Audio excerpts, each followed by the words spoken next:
Hello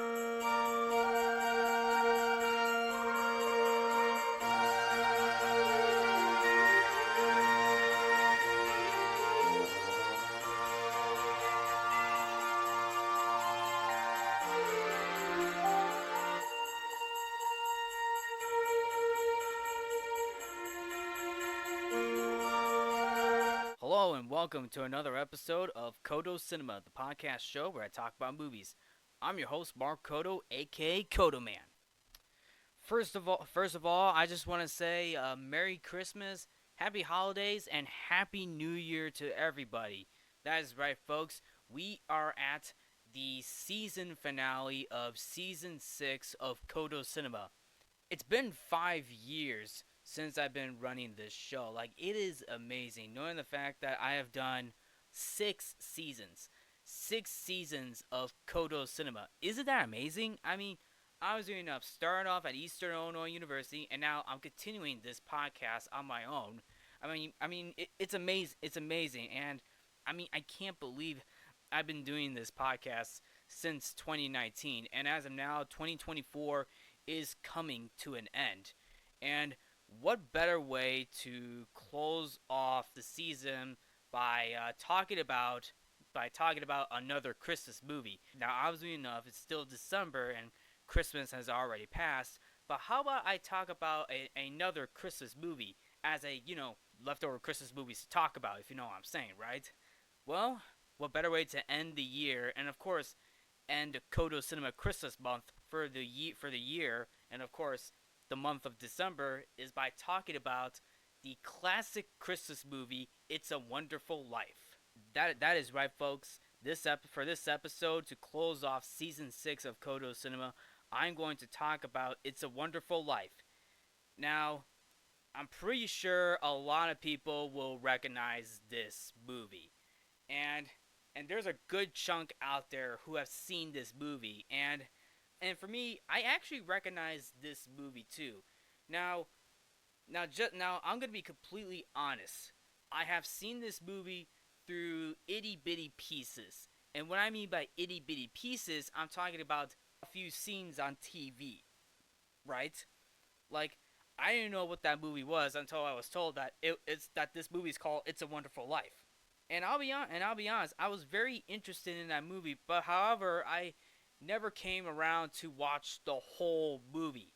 Like, I had a hard time trying to watch the whole movie because anytime this movie was aired, like they aired It's a Wonderful Life in December, which is basically around Christmas time because It's a Wonderful Life is a Christmas movie, and the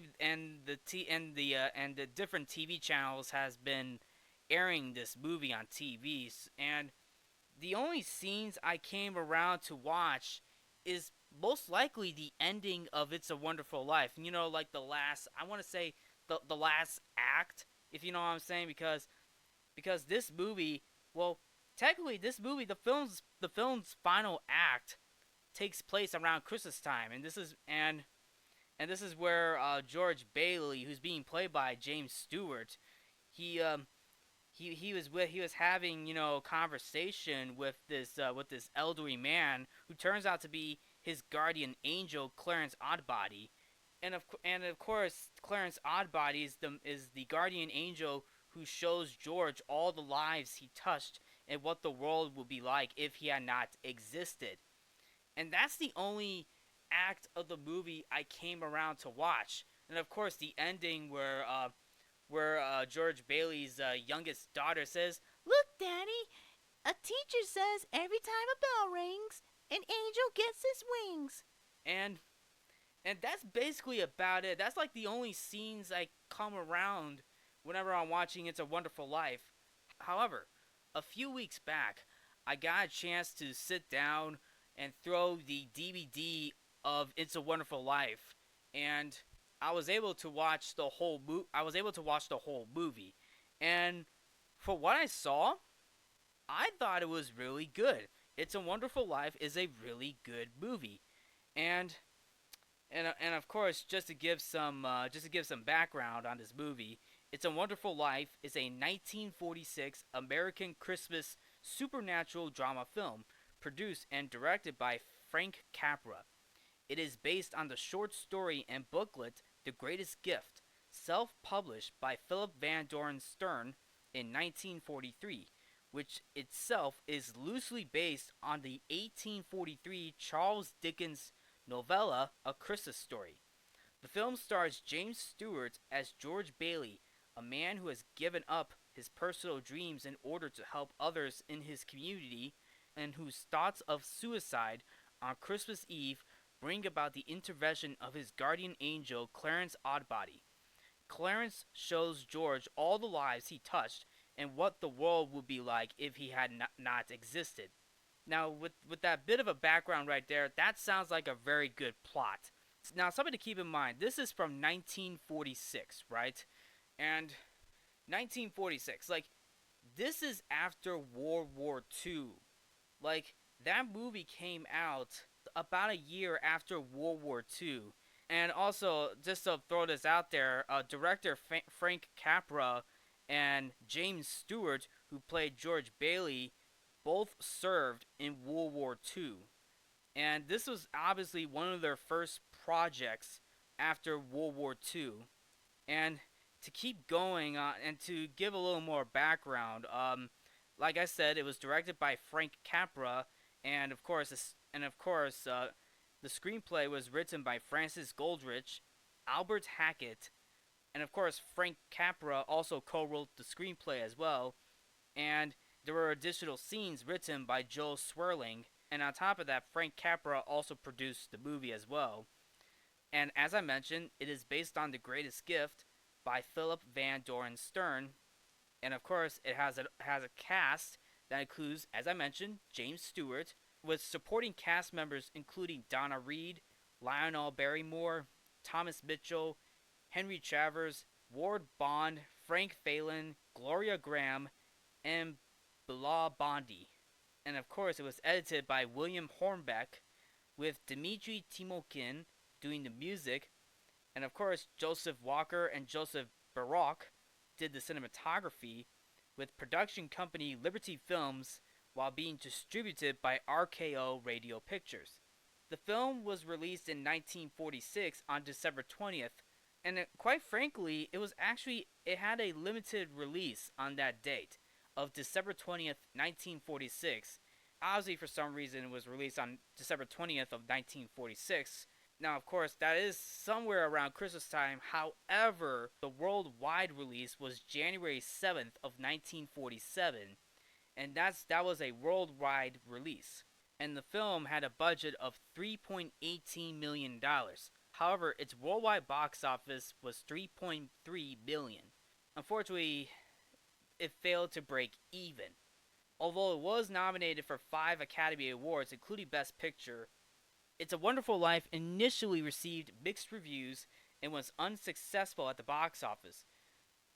And theatrically, the film's break-even point was $6.3 million, about twice the production cost, and that result did not come close to achieving on its initial release.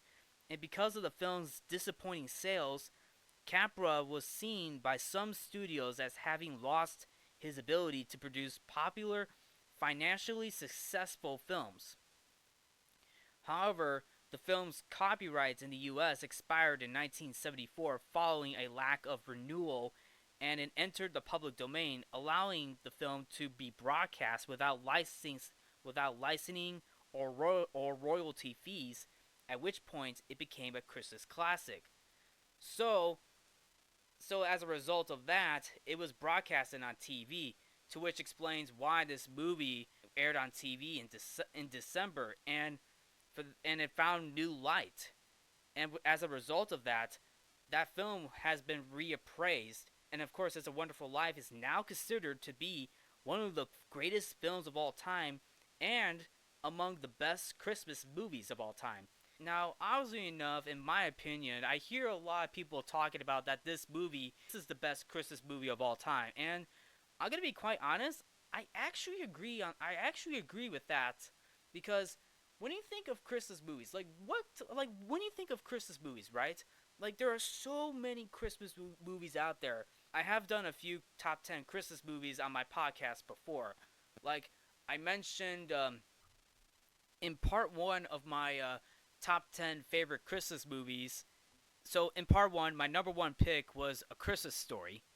In part two, my number one pick was Die Hard. And yes, Die Hard is a Christmas movie.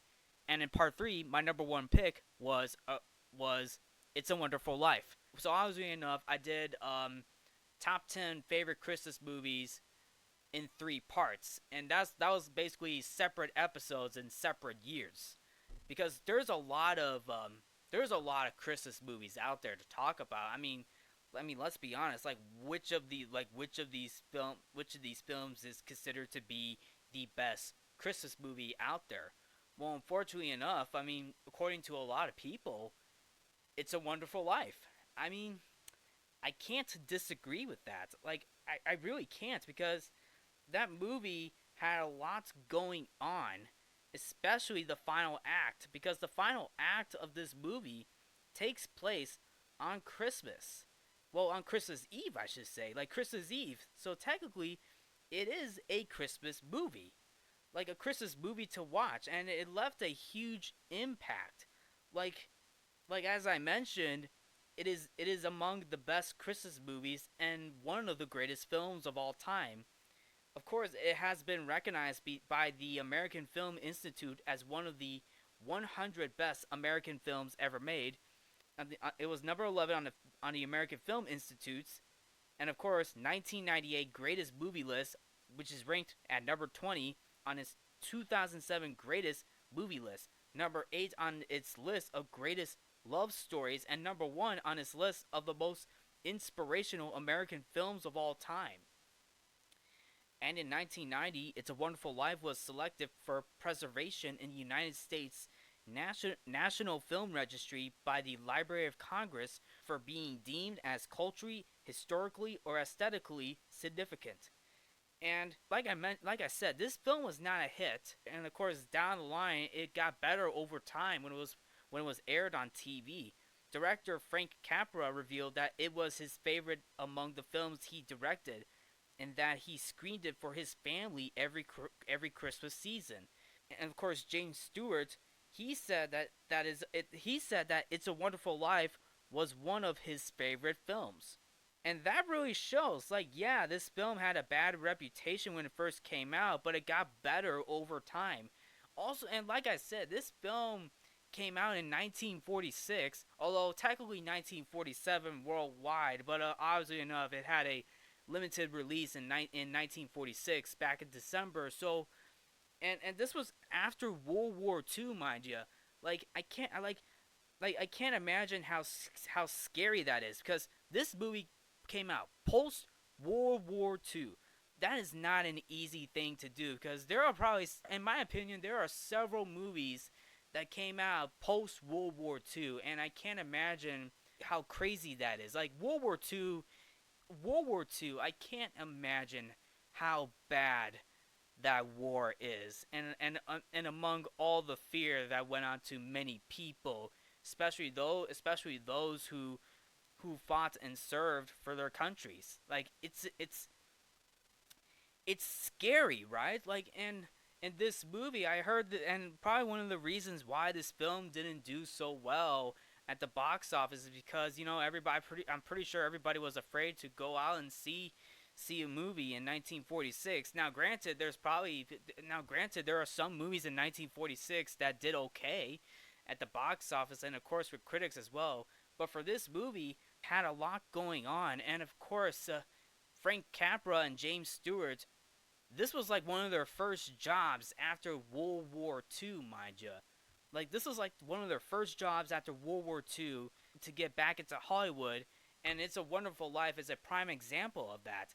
Heck, there's even a scene that actually had a World War II sequence. And with that being said, let's talk about this movie. Let's talk about this movie. Let's break down this movie, shall we? Like I said, this movie had a lot going on, and it opens up on Christmas Eve, and of course, George Bailey's family are praying to God, and and I believe it's one of George's kids saying, and I quote, "Please God, something's the matter with Daddy," and the kid is referring to the father, George Bailey, who's being played, as I mentioned, by James Stewart or Jimmy Stewart, according to many people, and George Bailey is about to kill himself. Like George Bailey, right out of the gate, George Bailey wants to commit suicide, and that is not an easy topic to talk about, folks. Like it is not easy, and George Bailey on Christmas Eve is about to take his own life, and that is explained later in the ending, which I will get to. But let me move forward. And George Bailey's family are praying for George, and of course this is sent out to the guardian angels up in heaven, and the angels need to send an angel down to earth to stop him. So they select Clarence, who is being played by Henry Travers, a somewhat down on his luck angel who hasn't earned his wings yet, but who they decide is right for the job. And if you listen listen real closely, one of the names of the angels is Joseph, and Clarence does say that name a couple of times. So obviously enough, one of the angels is named Joseph, and the senior angels promise that Clarence will get his wings if he succeeds. So this is basically a bit of a flashback, but also showing you what's going on up in heaven, and it sets the movie up pretty well. And this is basically a flashback too. Almost the entire movie is a flashback because the angels are showing Clarence George's life. So the bulk of the movie is a replay of the life that George had, and the senior angels presented Clarence with presented Clarence the bulk of George's life by the senior angels, and they're showing it for Clarence's benefit. You know, just to give an idea to Clarence of who George Bailey is, and to understand him as well. So, as a young man, George Bailey lived in a small upstate New York town, but with big dreams. And from an early age, he wanted to get away from Bedford Falls, travel the world, and accomplish big things, planning cities and building huge airfields, skyscrapers, and bridges. It sounds like George Bailey wants to be an architecture, I believe, or whatever it's called, or a construction worker. Build big things, build big cities, build big skyscrapers, bridges, airfields.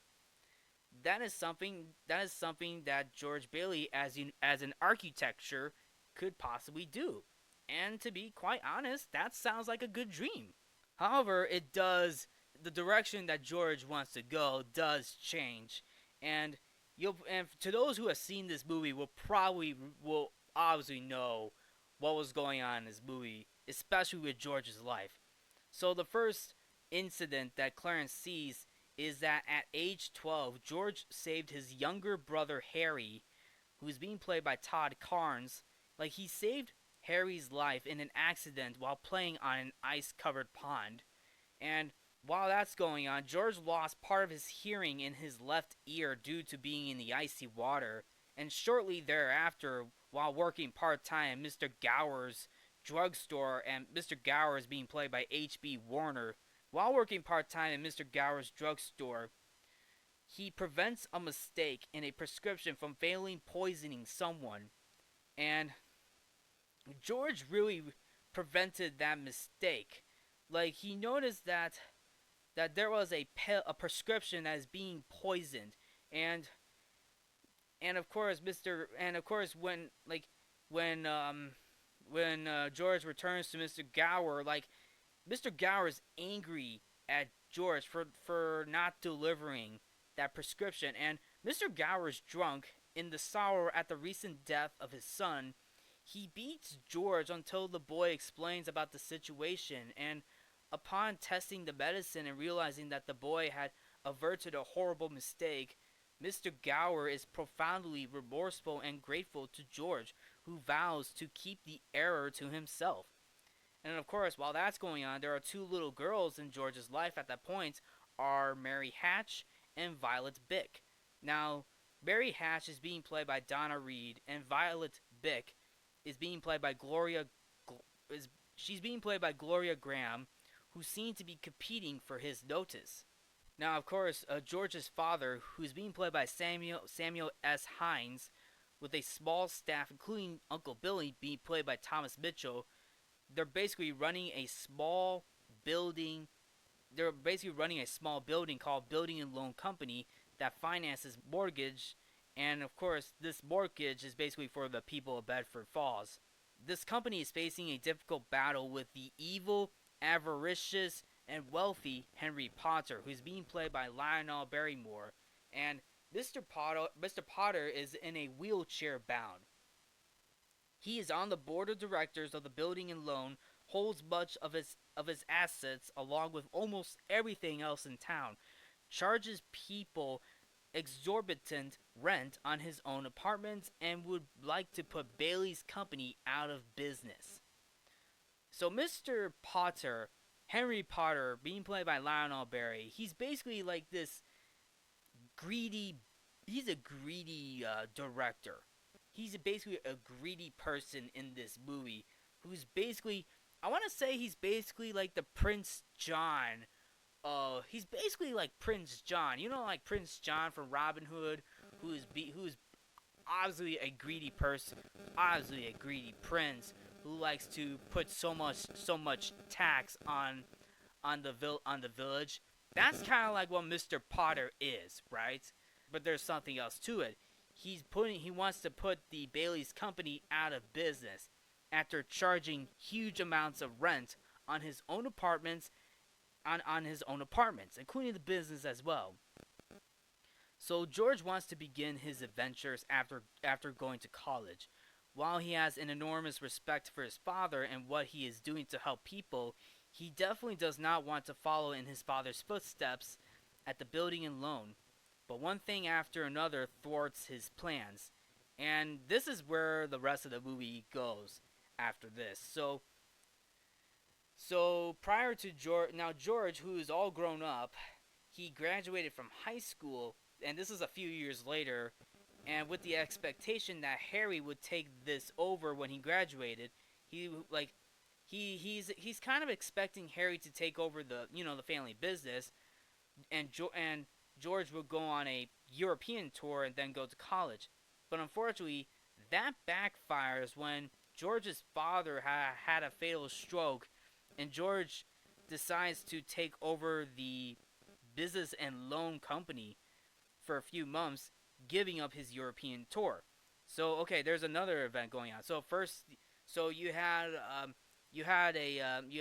George's brother almost drowning in that icy lake. Then you got the prescription incident, and now George's father suffered a fatal stroke. And there's more later on that I'm going to mention. So George decides to take over building and loans company for a few months, giving up his European tour. And then Potter attempts to liquidate the company, and the only thing that can stop it is for George himself to take it over. So he gives up college and gives his college money to Harry. And the plan at that point was that after Harry graduates, he would take over the company, and George will go to college. But no, it is actually in reverse because of what happened to George's father. So George literally stepped in and decided to help and sacrificed his money to give to his brother Harry. So then at that point, after Harry graduates college, he would take over the B&L and George will go to college. But Harry returns from college having married Ruth Dakin, and Ruth's father has offered him a job in upstate New York. Although Harry vows to turn it down for George's sake, George cannot bear to cost his brother the opportunity, so he has no choice but to stay with the B&L. Wow, that's a bold move right there. his college money to his brother Harry to go to college. Like, you can tell right away what George is doing. Like, he is sacrificing a lot of things in this very movie, and we haven't gotten into all the other things. And also later on, George marries Mary Hatch after a difficult introduction. He mistakenly thinks Mary is in love with his lifelong rival Sam Wainwright, being played by Frank Albertson, and they're about to go on their honeymoon with $2,000 they have saved up. But a banking crisis occurs, and Potter has taken over the bank that guarantees the B&L's loans and has called in the loans. The customers are in a panic and are tempted to go over to Potter's bank, and the only way George can save the situation is to provide for the customers' needs out of his honeymoon money. Like, and now there's another thing that he sacrificed. He sacrificed his honeymoon money to keep the business going. And their friends Ernie and Bert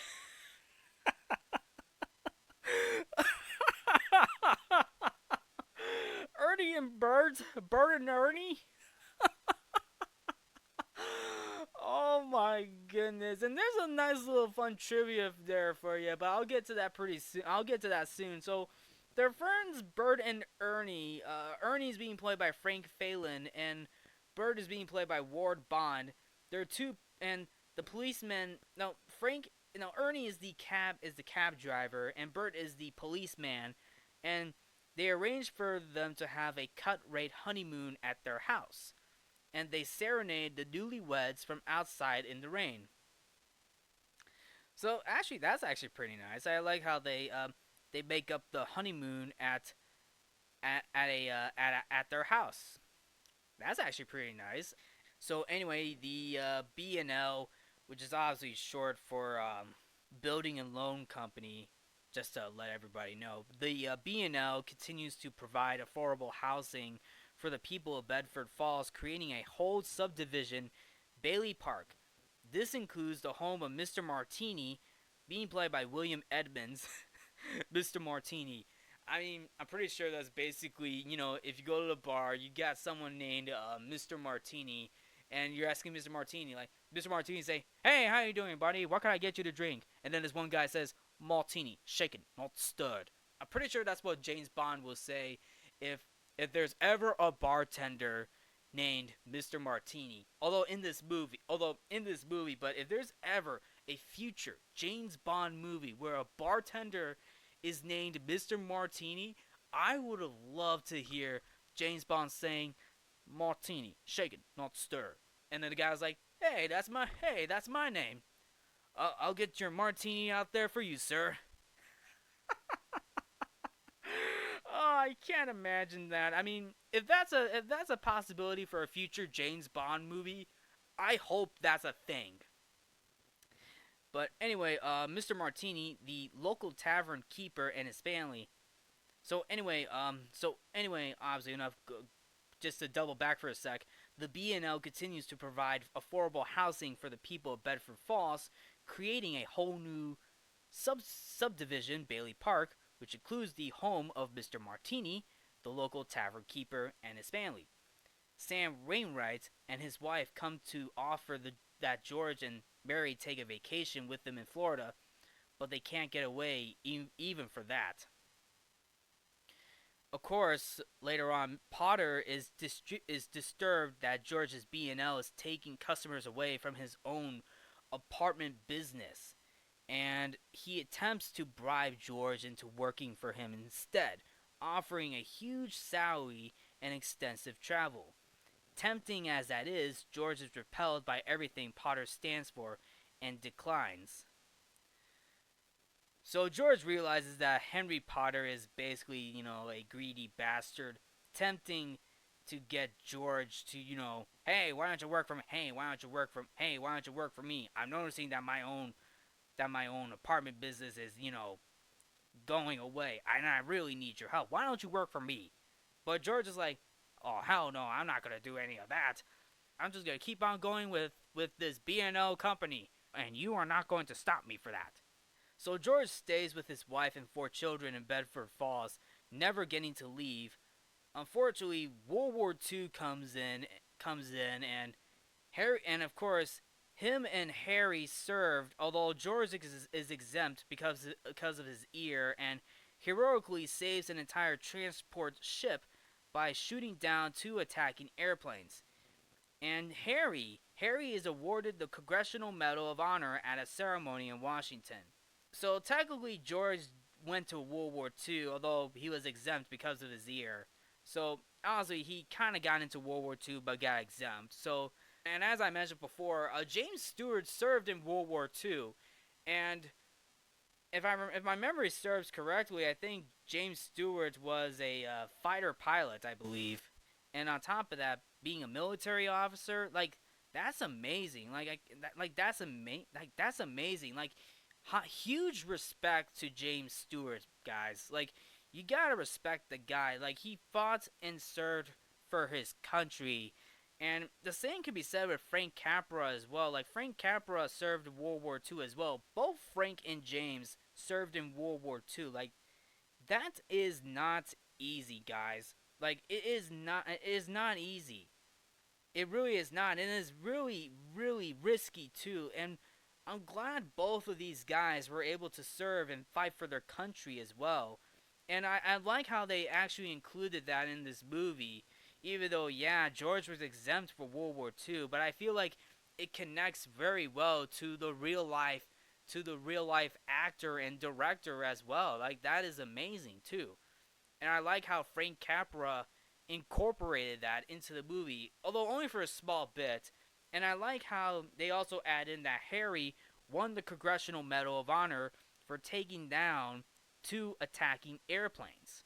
All the Angels are really presenting this to Clarence Oddbody, and and after World War II, this leads up to the morning before Christmas. So this is where the Christmas part comes in.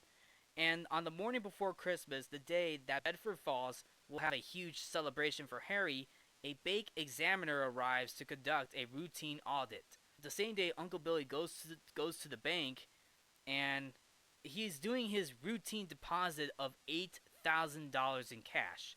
Unfortunately, Mr. Potter, Henry Potter, comes by, and Billy profoundly points out the newspaper with the news about Harry. He accidentally folds the newspaper with the cash envelope in it, and Potter takes it back. Billy then realizes that he has lost the money. Potter, now in another room, sees this and sneaks out. So, this guy, Henry Potter, he took the $8,000 that Billy was going to deposit, for his routine deposit, for the company. And now, like first of all, why did Billy put the money inside the newspaper? Why did he do it like that? I don't understand why he did that. And why didn't Mr. Potter just go out there and tell Billy, "Hey Billy, isn't this your money?" You know, like Mr. Potter, Henry Potter is the main villain in this movie, right? Like he takes the money that Billy put in the newspaper. I mean, like this was done by accident. Like Billy accidentally folded the newspaper with the money inside. He didn't know. I mean, he didn't know. But at the same time, I'm just wondering why couldn't Billy just take the money out of the newspaper and just go deposit the money? And instead of like showing the money to Mr. Potter while reading the newspaper, I mean, why did he put the money inside the newspaper? I do not understand that. And of course, Mr. Potter, if Mr. Potter had the guts, he would have just go out there and tell Billy, "Hey Billy, is this your money?" Instead of like keeping it, because Mr. Potter, I am sorry, Mr. Potter is just a greedy bastard at this point. Like he took the money for himself, and I'm just blown out of my mind. And Billy even notices that too. Billy realizes what he has done. Like he was about to deposit the money, but unfortunately, Billy realizes that he lost the money. Billy lost the money, and it was basically handed over to Mr. Potter, who sneaks out with it. I don't know what Mr. Potter did with the money. That's the ultimate question. What did Mr. Potter do with the money? Did he just keep it for himself, which I'm pretty sure he did? Just just a way to backstab George Bailey at this point because George Bailey's company is being more successful than his rundown apartments, if you know what I'm saying. Like Mr. Potter is just basically, as I mentioned, he's being a greedy bastard. So anyway, Billy arrives at the B&L where George, generous as always, is giving Violet some of his own money for her travel to New York City and start a new life. And when Billy tells George about the loss, there is an uproar. George and Billy search everywhere for that money, and that money could have possibly been left. And George shouts at Billy that means bankruptcy, scandal, and prison, and that he, George, isn't the one who will go to prison. Like he straight up told Uncle Billy, "Where's the money, Uncle Billy? Tell me where the money is. One of us is going to jail, and that will not be me." George is mad as hell because Uncle Billy lost the $8,000, and you see the upset look on Uncle Billy's face. He's not only upset, but he is scared too, knowing the fact that he lost the money. And George, he's basically at this point, he is in an incredibly foul mood where his family are preparing for a Christmas party that evening. And at this point, George is being bitter. Like, he's angry, he's mad and nasty, and he verbally abuses everyone in the household, saying at one point, "Why do we have to have all these kids? Dude, man, come on. Look, I get you're mad, I really do. But do you really have to take that out on your family? That's not nice. Come on, man."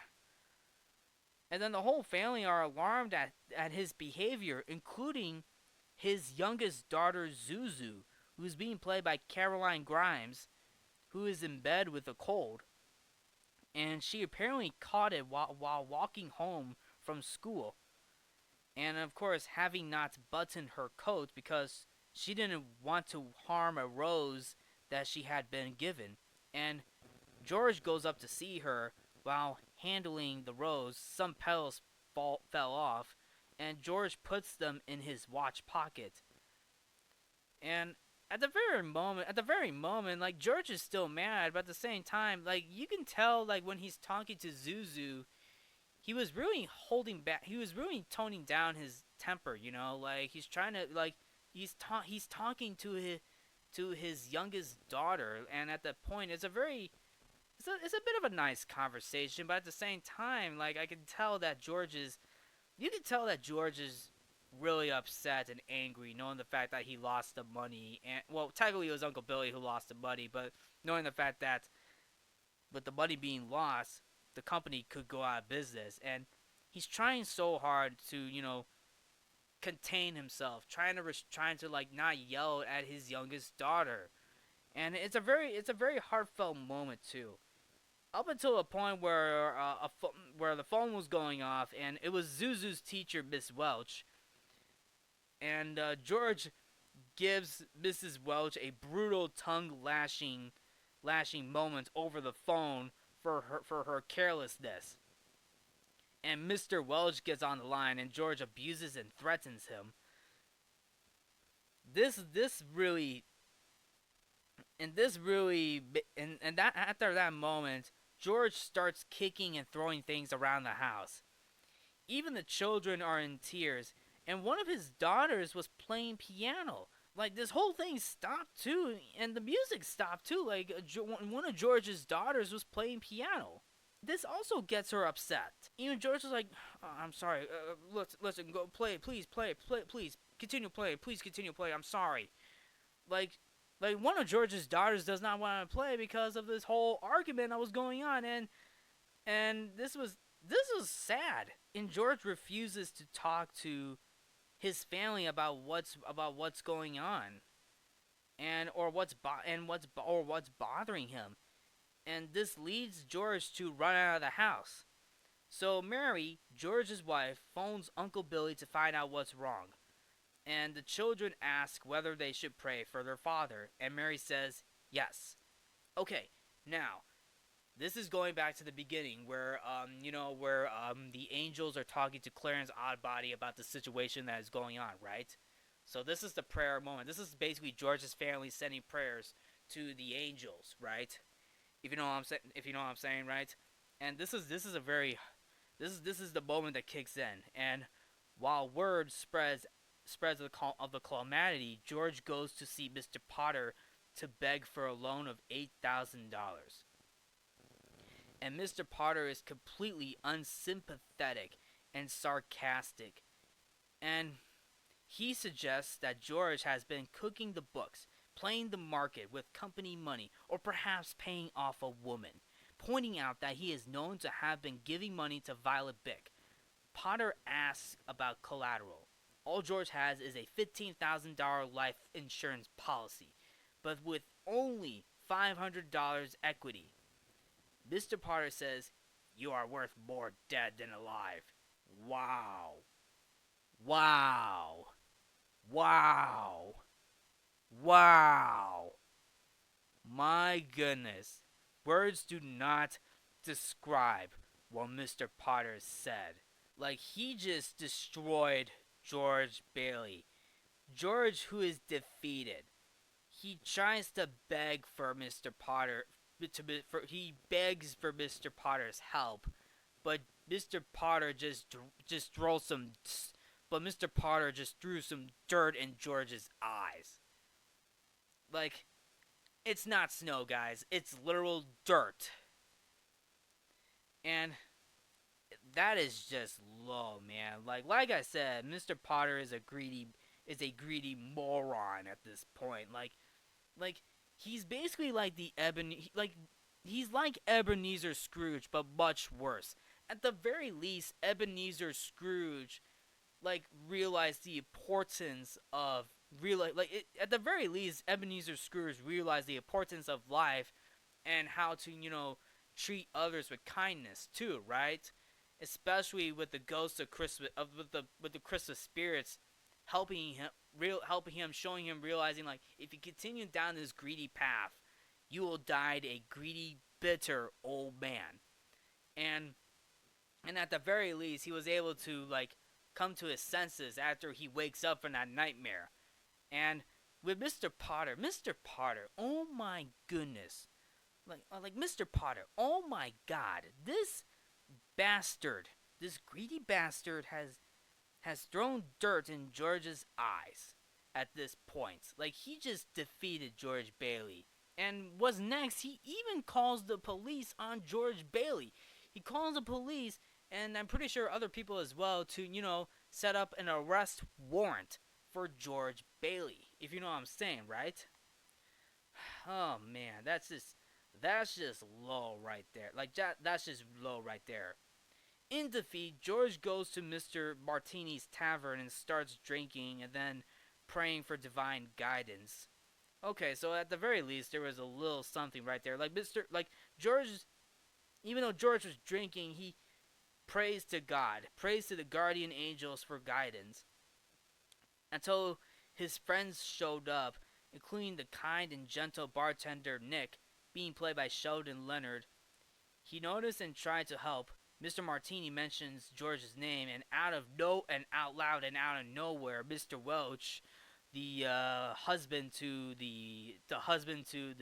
Zuzu's teacher, Miss Welch, he's being played by Stanley Andrews, and he just socks and he socks George in the face for assaulting his wife over the phone. This causes a bloody lip for George, and of course, the guys in the bar kicked out Mr. Welch, and also George leaves the bar as well, and he leaves through his friends. And also, mind you, George's friends also had dreams of their own too. Most of his friends really had better lives, while George Bailey, you could tell George Bailey at this point, he just hit rock bottom. He has no dream. He has dreams, and he sacrificed his dreams. And he's at the point where his uncle lost the $8,000 to keep the business going, and now there's an arrest warrant for George. Like, he just hit rock bottom, and he decides to go to the bar. He gets socked in the face, gets a bloody lip, and he leaves the bar. He drives his car towards a bridge. He crashes his car into a tree by accident. Even the homeowner comes out and upbraids him for harming the tree. And George is like, I don't give a crap about your tree. Like, George just walks out of that car not giving two craps about it. And he keeps walking up until he goes to that bridge. And at that very moment, he's about to kill himself. He's about to commit suicide at that very moment. And you can tell right away in the look of his eyes. Like, his eyes began to wide while having a scowl face. He's like, I can't take this anymore. Like, you can tell right away that he's about to move forward with this. Like, he doesn't want to face the music. He's about to go out like a coward, if you know what I'm saying. Like, he doesn't want to face the music. He doesn't want to face jail time. He doesn't want to face this arrest. He had a life that he wanted to do, but he lost it at that point. And he just wanted to, kill himself for that. And that's not good. That is not good at all. We find out throughout the rest of the movie, and this is through the perspective of him and Clarence Oddbody, right? Like Clarence Oddbody told Mr. Bailey, George, you had a wonderful life. And this literally leads up to the point where Clarence Oddbody shows up. As George was about to jump off the bridge, another person who turns out to be Clarence Oddbody comes down to Earth and lands in the frigid river, which is the river that George was going to drown in, but he didn't jump off the bridge to do the act. He jumped off the bridge to save Clarence. That's what he did, because he got interrupted. So his plan got interrupted by Clarence Oddbody.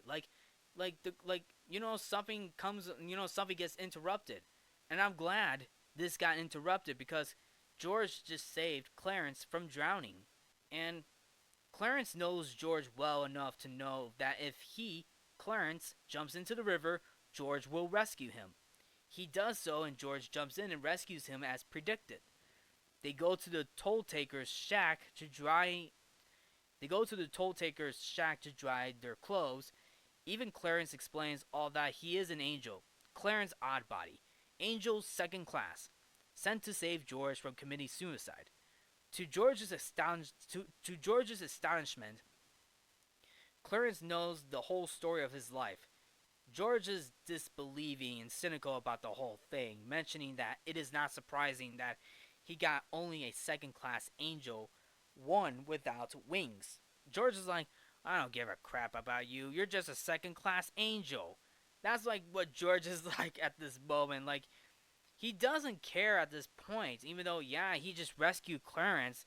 He just doesn't give a crap anymore.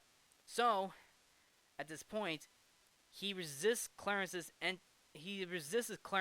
offers, believing that he must have consumed tainted liquor, and he finally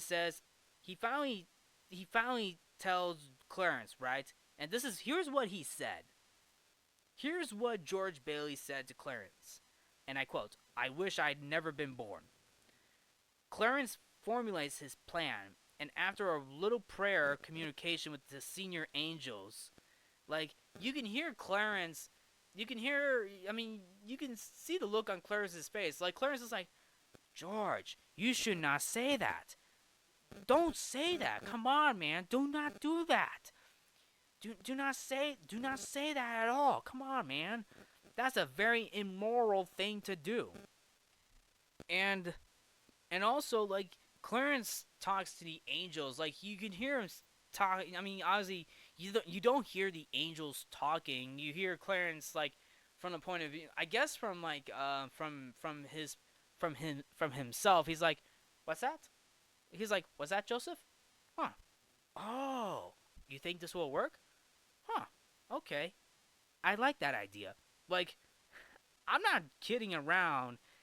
It's the fact that the angels gave Clarence an idea. Like, okay, if George Bailey says this wish, Clarence will show George what life will be like if George did not exist.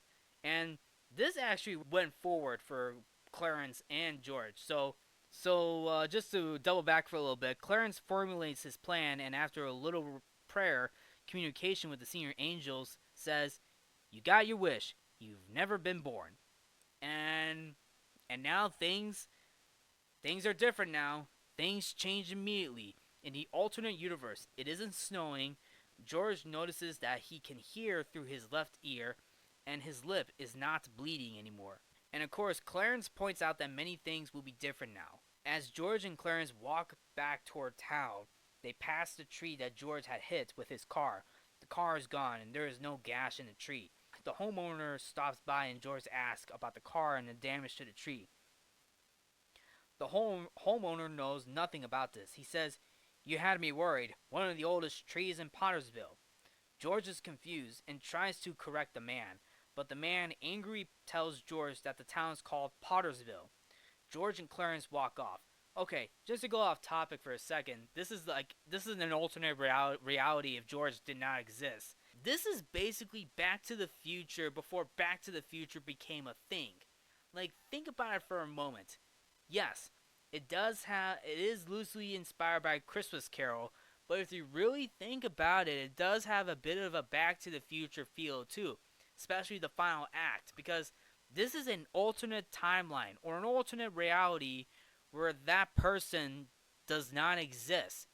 George Bailey, for example, is no longer in this world. He's in a different reality where no one knows him. And Pottersville is the new town instead of, Bedford Falls, right? And this is kind of like in Back to the Future Part 2 where where Marty McFly takes the sports almanac, although technically Biff stole it, went back to 1985 and changed it where Biff is now rich and famous, and he turns Hill Valley into Hell Valley. That's kind of like what's going on in It's a Wonderful Life, except It's a Wonderful Life came out before Back to the Future. So technically enough, It's a Wonderful Life did it first. And with that being said, things things go from bad to worse for George. Like, George is in denial at this point. They continue to go into town. They go into Martini's Tavern, which has become a sleazy dive, and Mr. Martini is nowhere to be found and is now owned by the bartender Nick, but who is now very nasty and insulting. George and Clarence sit down at the bar. Clarence's polite speech and demeanor immediately displeased Nick. George knows Nick, but Nick does not know George.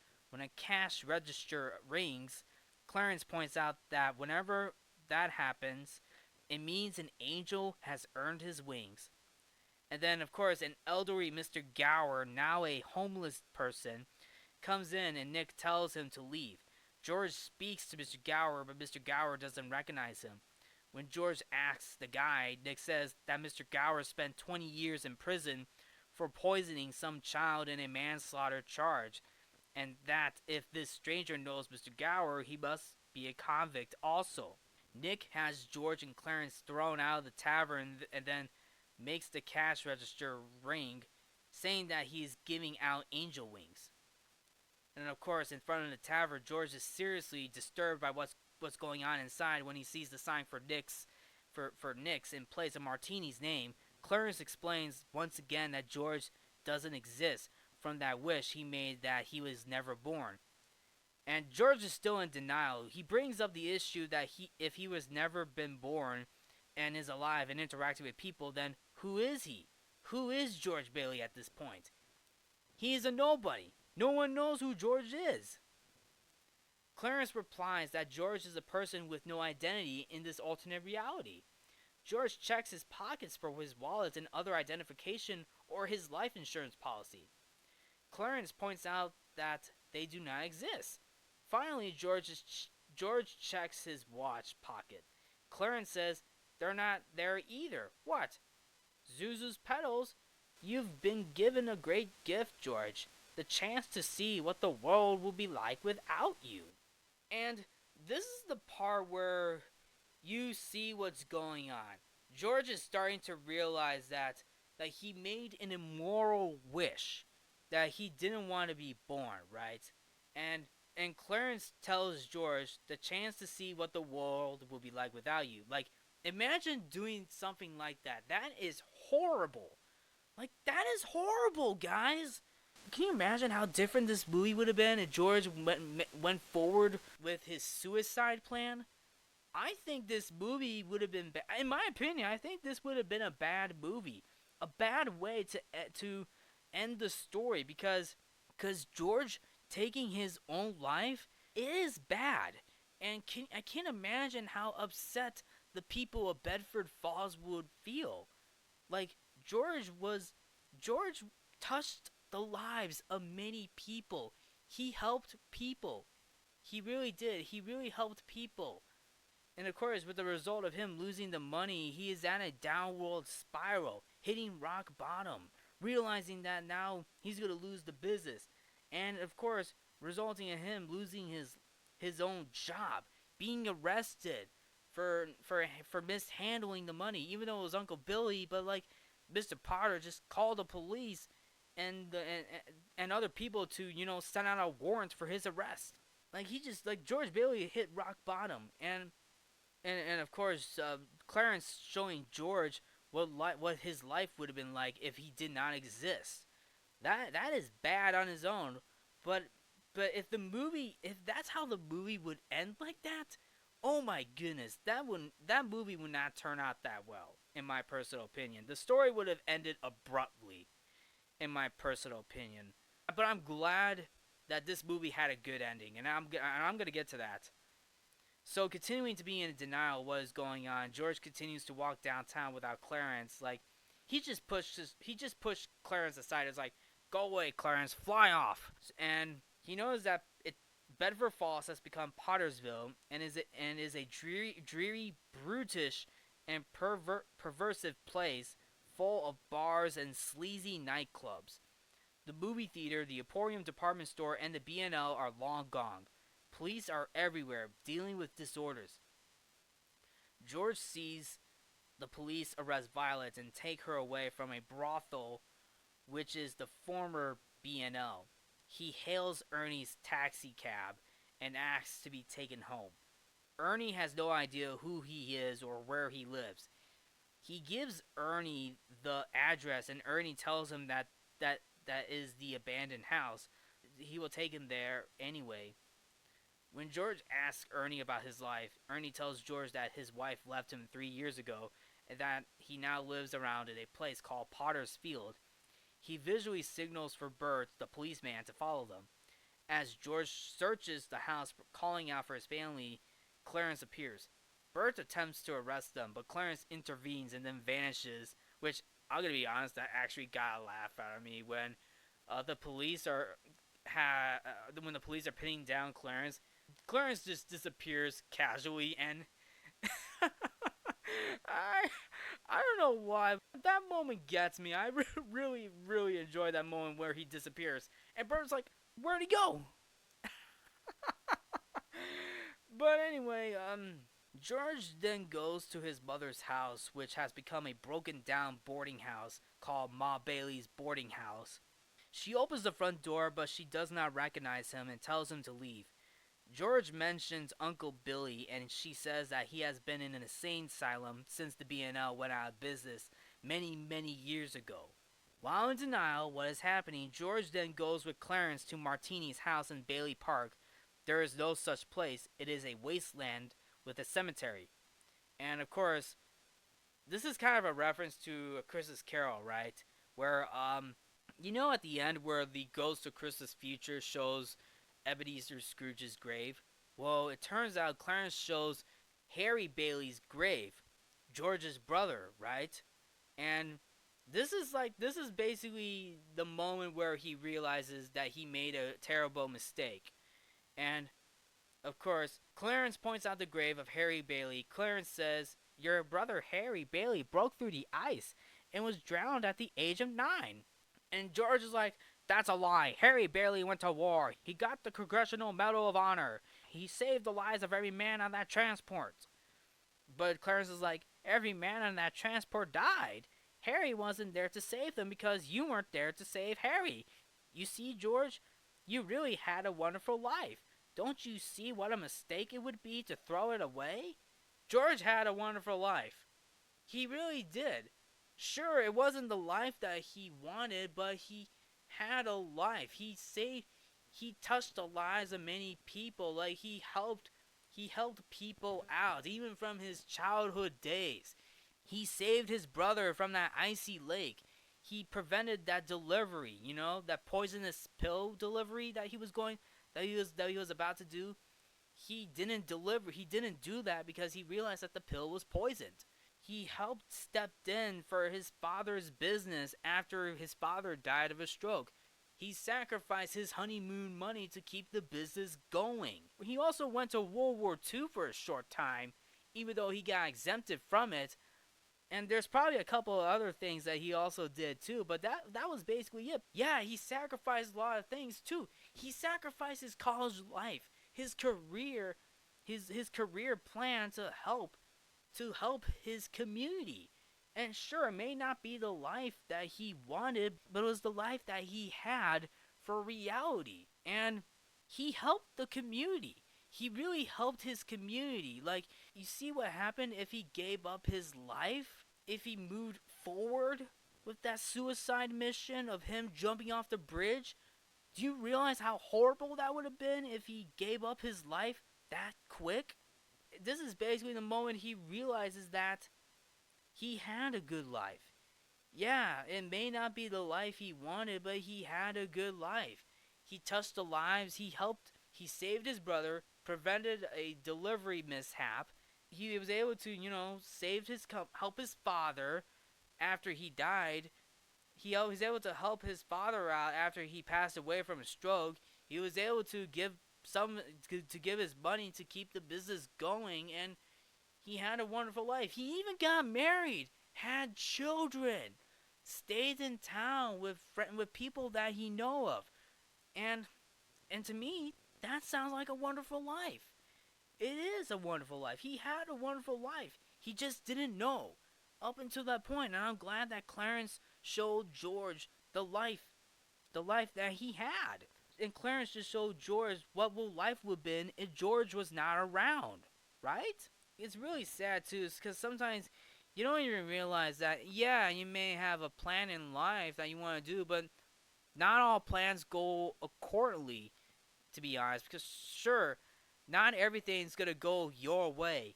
Other events are going to take place, and things change, plans change, and like a lot of things happen for George. Like, he had something planned in mind, but he sacrificed it all. He sacrificed everything to help his town, to and everybody in there too, right?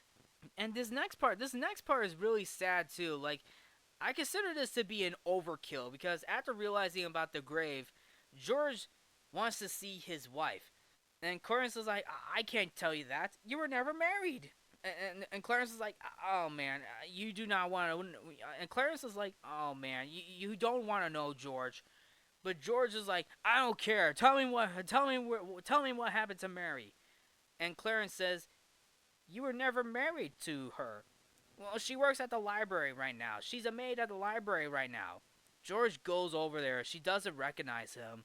And he tries to embrace her, but she screams and runs into a nightclub. Like I said, this is an alternate reality where no one knows who George Bailey is. He runs after her, but is confronted by a crowd made of many he knows, but they of course have no recognition of this wild man they have never met before in this reality.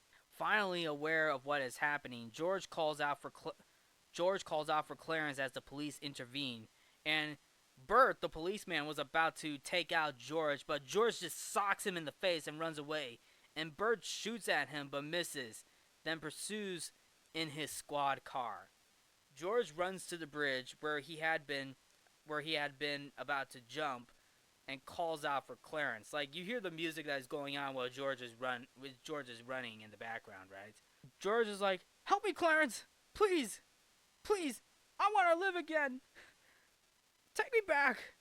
I don't care what happens to me. Please take me back. I want to live again. I want to live. Please, please help me. I want to live. George is really upset. He regretted his wish. Like, he prays to begs to Clarence, the angels, begs to God for his life back. And he's remorseful. He calls God out to bring him back. And with that plea, the alternate reality suddenly ends. It's snowing again. Bert arrives in his police car and calls out to George that he's been looking for him since seeing his car plowed into the tree. Bert is like, "Hey George, George, George, we've been looking for you." George is like, "Hey, get back from me! What the hell is going on?" And Bert is like, "Hey, take it easy, George." And then George is like, "Wait a minute, Bert, you know my name? You know me?" And Bert is like, "Yeah, of course I know you. I know you for a long time." And George is so delighted um, to hear Bert call out his name, and he's like, "You know me, Bert. Oh, you know me, Bert. Oh, my mouth's bleeding. My mouth is bleeding." And George is delighted at this point because he's back in his own reality, and he checks his watch pocket that he still has the rose petals, and he's like, "Zuzu's rose petals, they're here! Oh my goodness, Merry Christmas!" And George is ecstatic. He's like I said, this has similar plot. This is similar to a Christmas Story where or Ebenezer is back into his reality after he wakes up from his ghostly nightmare after seeing that if he continues down this greedy path, he will die a bitter, greedy old man. And and of course, Ebenezer was like, "Okay, I'm going to change my life. I'm going to change my life. Oh, there's so much to do on Christmas." And George Bailey is excited too. Now he realizes that, hey, you know what? I had a good life. I had a wonderful life. Merry Christmas, Bedford Falls. Like, he runs into town, which is once again Bedford Falls, and has all its familiar institutions, which he greets with unbounded joy. He's like, "Merry Christmas, B&O! Merry Christmas, movie theater! Merry Christmas, Bedford Falls! Merry Christmas to all the buildings!" He even wishes Mr. Potter a Merry Christmas. He's like, "Hey, Merry Christmas, Mr. Potter!" Who sarcastically wishes George Bailey a Happy New Year in jail, considering the authorities are waiting for him at home. George runs back home, knowing that he will likely be arrested for bank fraud. And this is so funny too, because when he sees the bank authorities and the police, he's like, "Oh, Merry Christmas, Mr. Banker! Of course, yes, $8,000. I'm going to jail. There's a warrant for my arrest." He literally outright says that in excitement, like he's excited to go to jail. Oh my goodness! Oh my goodness! Where do I even start with this? Words do not describe that moment. I mean, you gotta watch the movie for yourself. Oh my goodness! And George is looking for his kids and his wife, like, and he's looking for his kids. He's like, "Mary, kids, Mary, kids, where are ya?" And his children are there, and they're all happy that he's home. Even Mary comes home along with many people led by Uncle Billy. Contrary to Mr. Potter's claim that they would hate him for losing their money, it turned out that the word got around that George was in financial trouble, and the townspeople, what he had been so generous to, had contributed whatever they could provide. Dozens of people arrived with a whole laundry basket full of money, jewelry, and other valuables. A telegram arrives from Sam Wainwright in Europe saying that he has been contacted by Mr. Gower about the situation and would advance up to $25,000 to cover the debt on the B&O.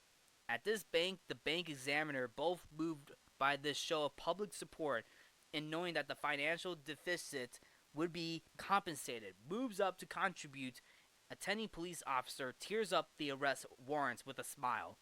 Suddenly, Harry arrives from New York, having immediately left his award banquet upon hearing that his brother needed his support, and toasts, "To my big brother George, the richest man in town." And in the last scene, as the whole crowd sings, "Hark the Herald Angels Sing," and then "Auld Lang Syne," George finds a copy of the Adventures of Tom Sawyer with a brief handwritten note on the inner pages in his inside coat pocket. It reads, "Dear George, remember, no man is a failure who has friends. Thanks for the wings. Love, Clarence." That is a very good message right there. That explains it all. That explains the message of this movie. Remember, no man is a failure who has friends. And this could just describe to anybody. No one is a failure without friends. And to me, that's a good message. No one is a failure without friends. No one is a failure who has friends.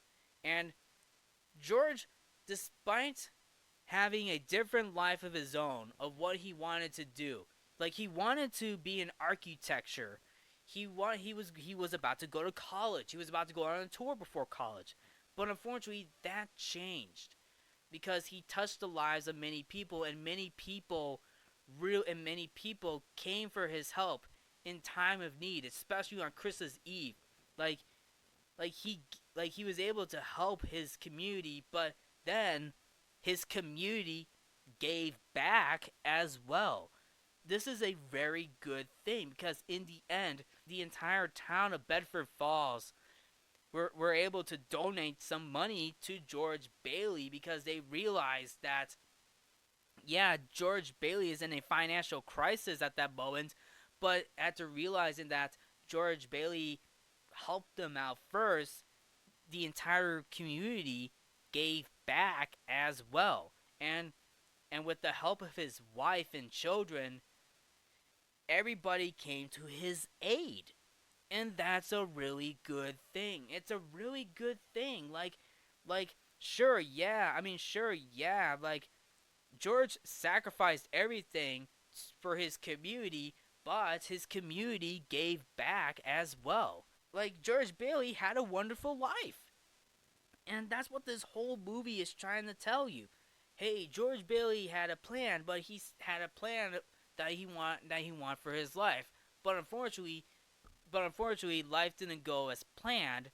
Even though, yeah, it didn't go according to his plan. But unfortunately, he realized what was going on, stepped in to help his community, touched the lives of many people to help. But then later on, in his time of need, his community gave back as well. And that's a good thing. Like his entire community gave back as well. And I really like that ending. That ending where everybody came together to help this man. This man, George Bailey, touched the lives of many people for help. Like he helped a lot of people. He really did. And those and the people of Bedford Falls, in my opinion, are his true friends. Because, as I mentioned, dear George, remember, no man is a failure who has friends. Thanks for the wings. Love, Clarence. And that says it all. And where Mary asks who Clarence is, George, well aware she would never believe the whole story, just says it is a Christmas present from a very dear friend of mine. And at that moment, a bell on the Christmas tree rings, and Zuzu says, "Look, Daddy, teacher says every time a bell rings, an angel gets his wings." George says, "That's right." And a glancing heavenward, "Attaboy, Clarence."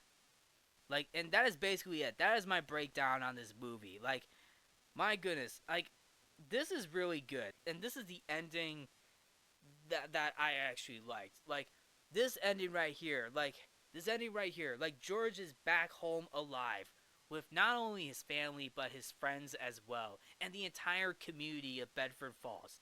That is amazing. And like I said, if he moved forward with that suicide mission where he dies, I got a feeling that movie would turn out different. Like it would be a bad ending, and it'd be a bad ending that left a bad taste in people's mouths. Like I can't imagine how the entire community in that movie would have felt if George went forward with that.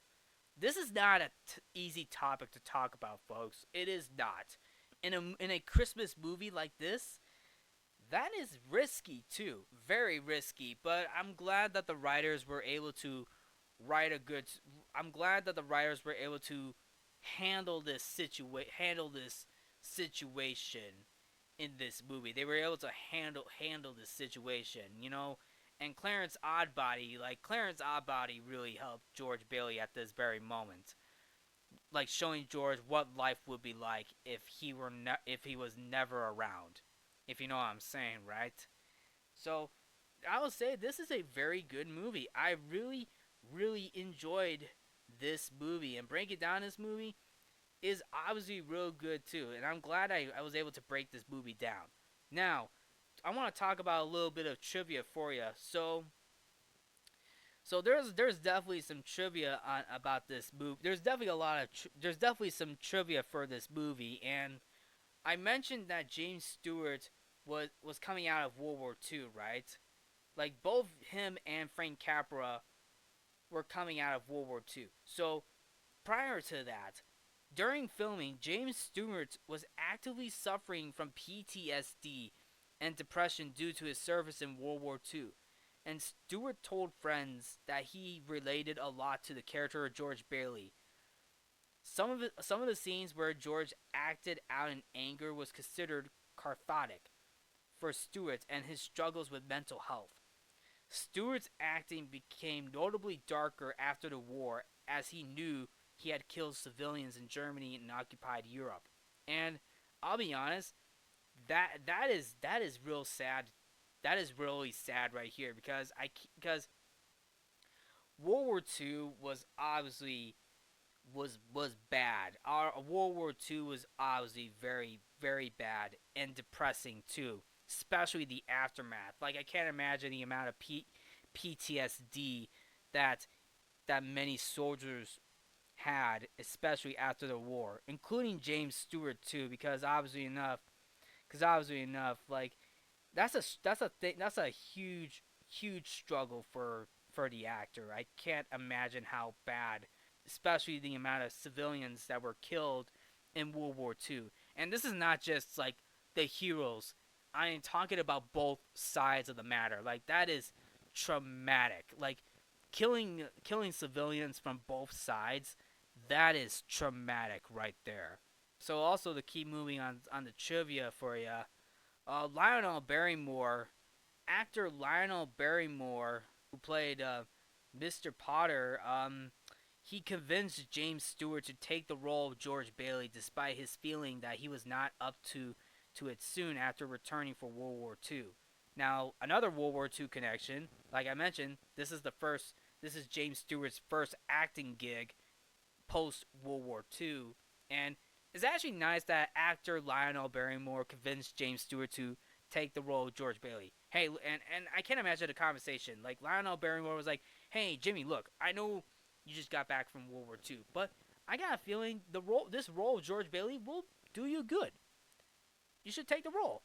And I'm actually glad James Stewart took the role. And then, but even then, I also here's another little trivia for you. James Stewart cited George Bailey as being the favorite character he has ever played, but stated in several interviews that Harvey 1950 was his favorite movie he starred in, and the part of George Bailey was originally developed at another studio with Cary Grant embarked for the role. And when Frank Capra inherited the project, he rewrote it to suit Stewart. So that's actually pretty nice. And here's a little funny trivia for you.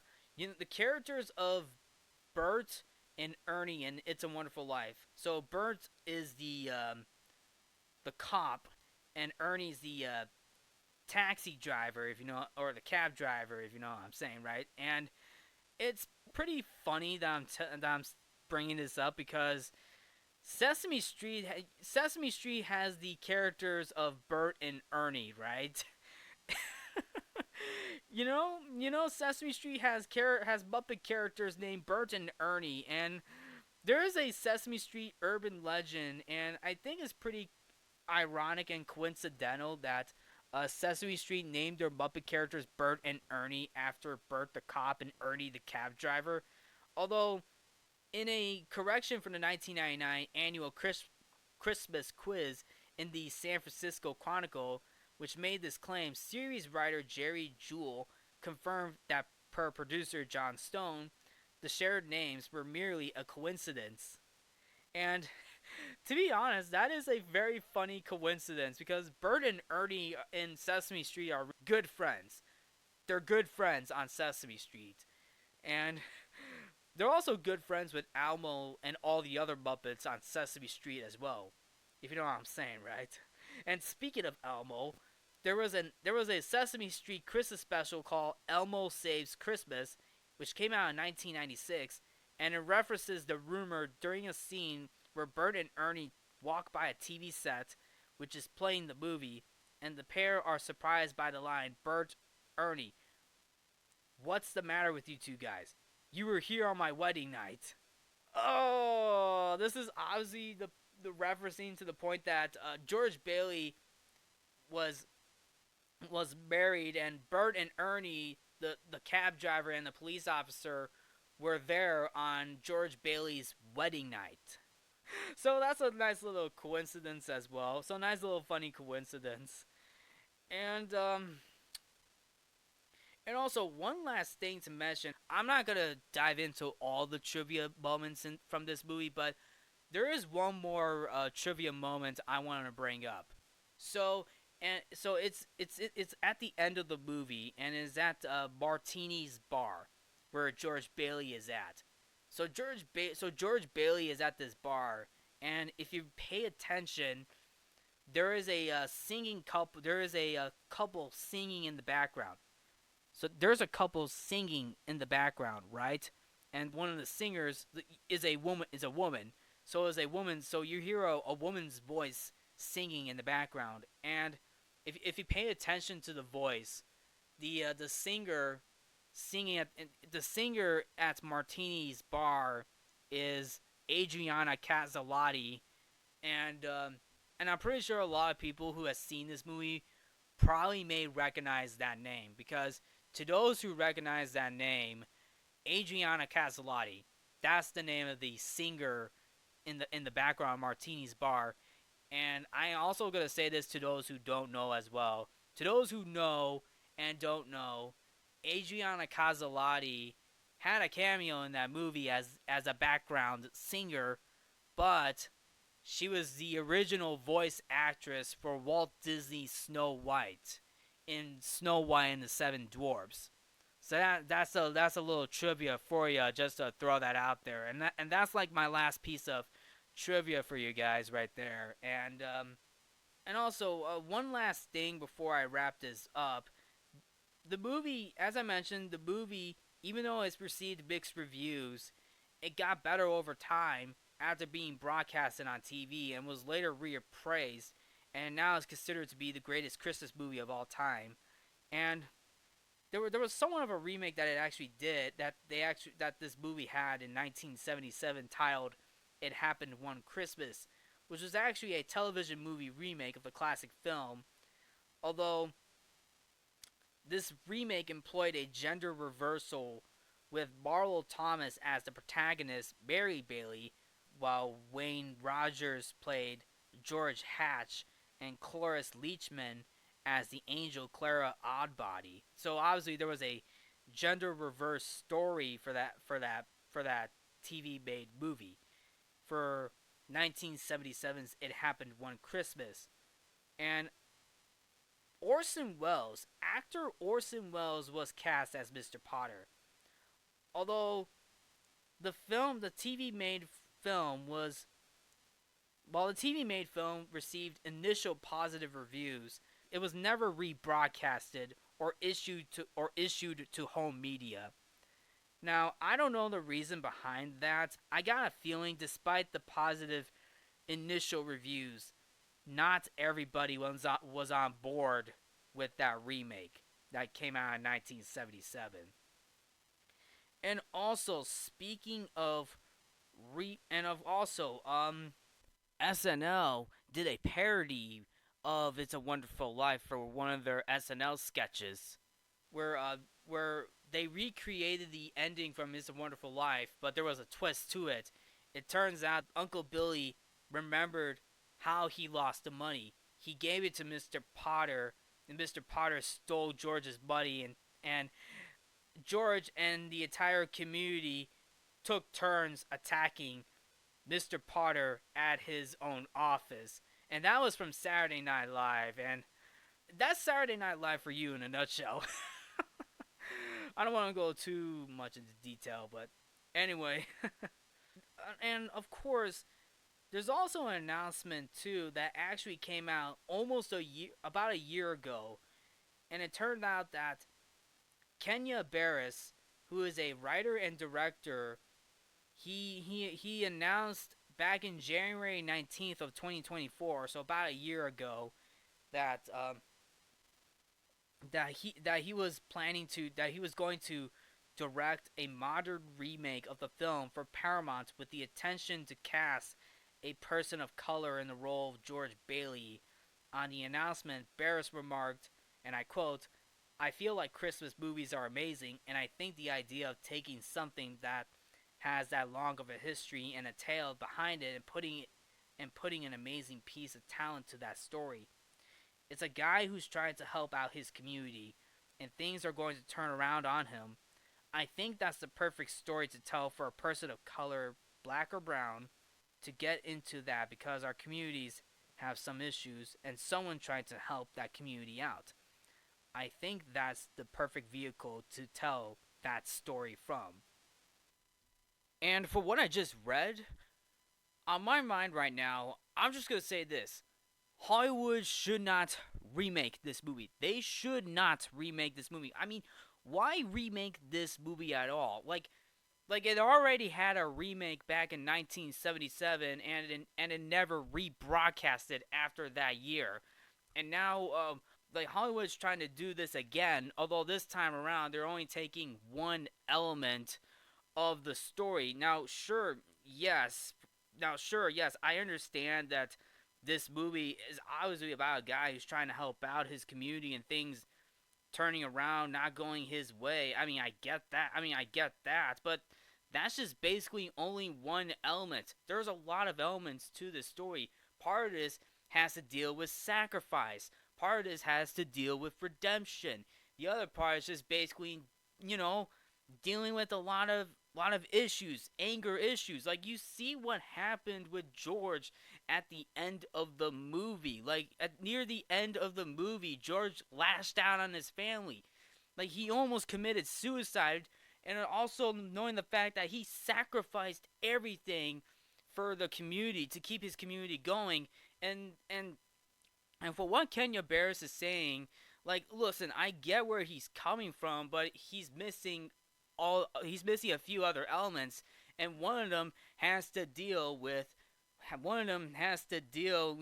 redemption, sacrifice, among many other things. That's a few other elements that he is missing. And for what it sounds like, is he's only taking one element just because. Oh yeah, this film needs a remake because it came out in 1946. I mean, come on, guys. I mean, Hollywood needs to stop remaking films that already did well. Sure, yeah, this film didn't do as well when it first came out, but it got better over time once it was broadcast on TV. So it got better and better over time. I mean, even some movies that came out back in the golden age of Hollywood had re-releases and got better over time. So so with that being said, a remake should not be necessary. In fact, Clownfish TV, which is a YouTube channel, and Brett Cooper of the comment section from the Daily Wire, well, at the time when Brett Cooper was one of the main YouTubers for the comment section, covered this whole story of Kenya Barris trying to remake this classic of It's a Wonderful Life. this movie should not be remade. Like, Hollywood needs to stop remaking classics that were already good. Sure, as I mentioned, this movie didn't do as well when it first came out, but it got better over time once it broadcasted on TV. So why remake this? So why on earth would you remake this based on a film that already got a remake that didn't air on TV after its first airing, right? Because it had a remake, but it was in a gender reversal. But unfortunately, it never rebroadcast after its first airing. So why do that again? That's something I do not understand. But that's just basically Hollywood in a nutshell. They're just basically looking for cash grabs at this time.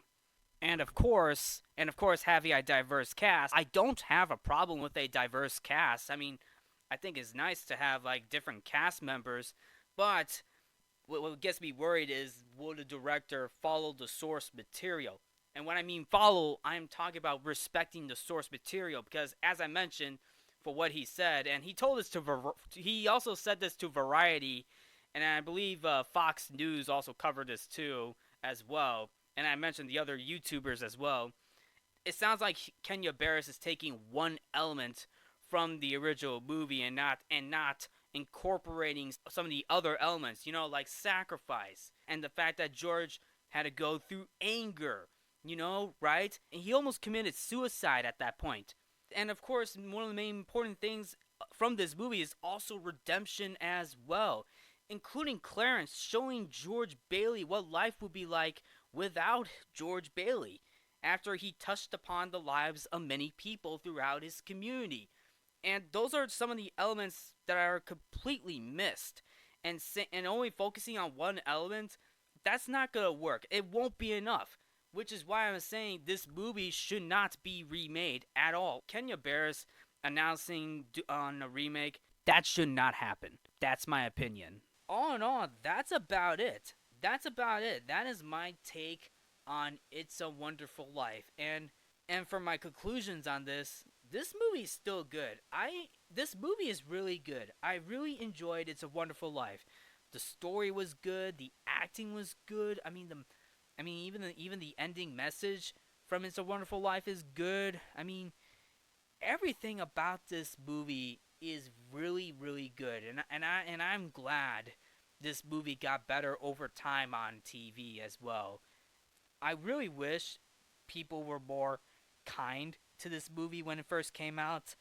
I'm really glad it did, and it was broadcasted on TV, and for what was shown, this movie was truly a wonderful movie, and a wonderful movie to play around Christmas time.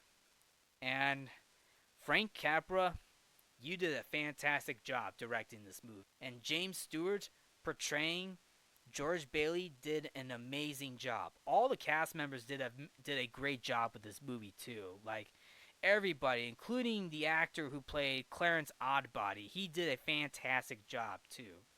And even the guy Lionel Barrymore who played Mr. Potter, he did a fantastic job too. In fact, Mr. Potter was ranked as one of the films. His character of Henry Potter was placed in AFI's 100 years.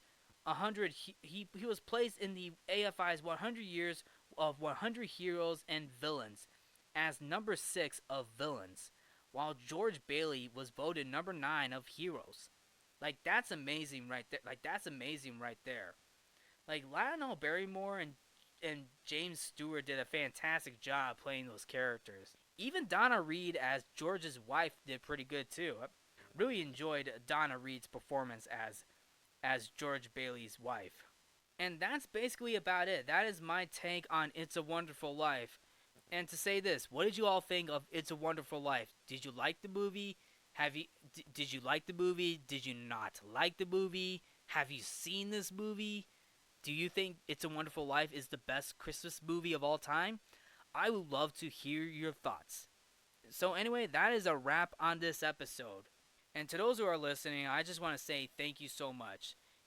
and I look forward to what 2025 will have in store. And of course, to anybody who's listening, to anybody who is listening, please continue to support this podcast of Codo Cinema.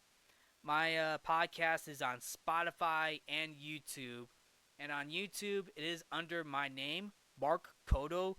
Go ahead and check out Codo Cinema on YouTube and hit the subscribe button for more podcast content. And of course, don't forget to check out Spotify as well, as my podcast is also on Spotify too, and of course Podbean as well. And of course, you're all probably wondering what's going on with Codo Vision as well. My podcast spinoff, Codo Vision.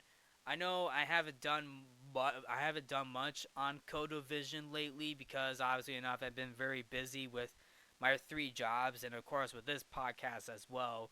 I am hoping to get Codo Vision up and running again because I really want to continue Codo Vision, but we'll see what 2025 will have in store for that as well. So anyway, thank you all for an amazing year. Thank you all for listening to this episode, and 2025 is on its way. And as for Codo Cinema will return in 2025. So anyway, that is a wrap for this episode, and that is a wrap for season 6 of Codo Cinema. Thank you all for tuning into Codo Cinema. I'm your host Mark Codo, aka Codoman. Remember to watch movies and stay positive, and 2025 is right around the corner.